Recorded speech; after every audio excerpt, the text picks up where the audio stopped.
Welcome to Quill Sword Blogcast. Putin's blunder.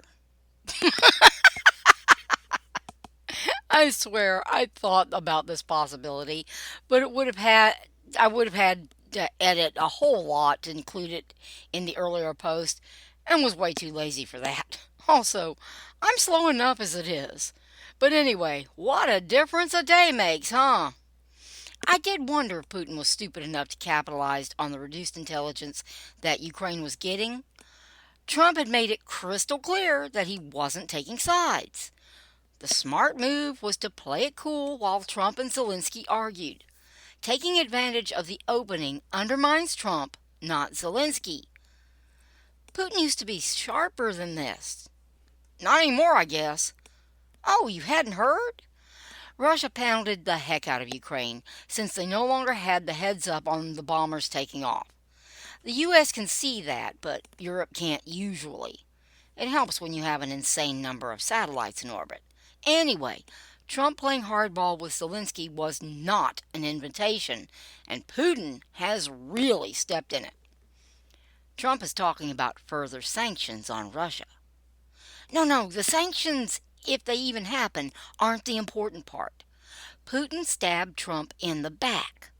Trump wants that peace deal, and he can't get it if Putin is just playing games.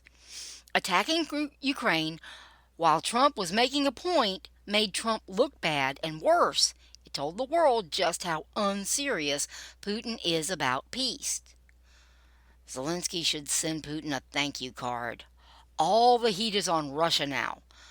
Zelensky's chances of getting this mess to blow over just went up astronomically. I know the media isn't covering it much. Big non-surprise there. But media coverage isn't the big thing. Trump's reaction is. Look, the reason Democrats, world leaders, and the lamestream media think Trump is unpredictable is because they are so used to reading tea leaves that just listening to what the man says is impossible for them. Trump is non-committal when he isn't ready to reveal his cards, but once he makes a definite statement, he plans to back it up. Trump directly stated multiple times he wants a peace deal to end the war. Period. Part of why he got so irritated with Zelenskyy was because he saw Zelensky's efforts as obstruction, not negotiating. Frankly, Trump is a New York boy, born and bred, and a lot more likely to read Zelensky's Ukrainian directness more correctly than this little Southern girl is, so for all I know, he's right. Or not. All that matters is that Trump thought Zelenskyy was part of the problem, so he decided to play a lot rougher to get Zelenskyy back in line.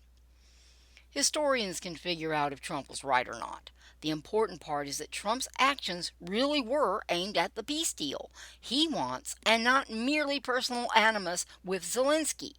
The deal, not the brouhaha, was all that Trump really cared about. That was when Putin should have laid low and let the dust fly.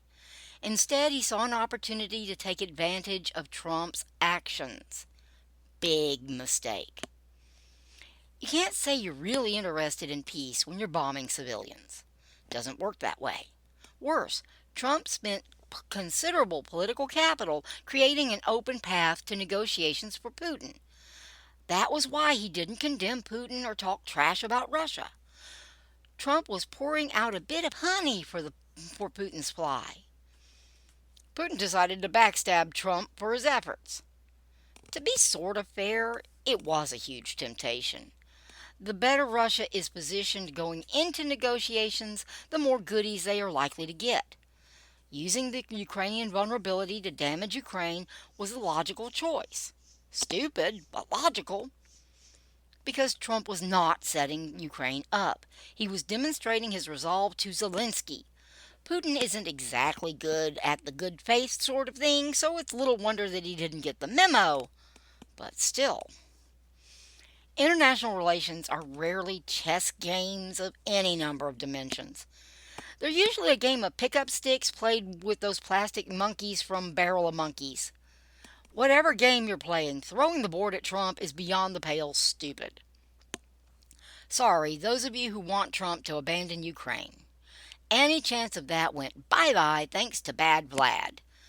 Zelenskyy might have been an ass, but that tiff at the White House was nothing compared to using Trump's goodwill against him. Yes, that's a bit of what Putin did. You can't actually negotiate with anyone with no trust at all. Trump trusted Putin enough to give an opening he had no intention of Russia using. Putin isn't that stupid. He knew he was betraying Trump's trust. It'll be the last time because Trump will never give him the chance again.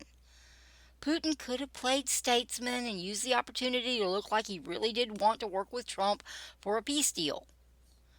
But Putin didn't do that. The Oval Office meltdown will blow over. Zelenskyy is already making the right overtures, and so will the bombing aftermath.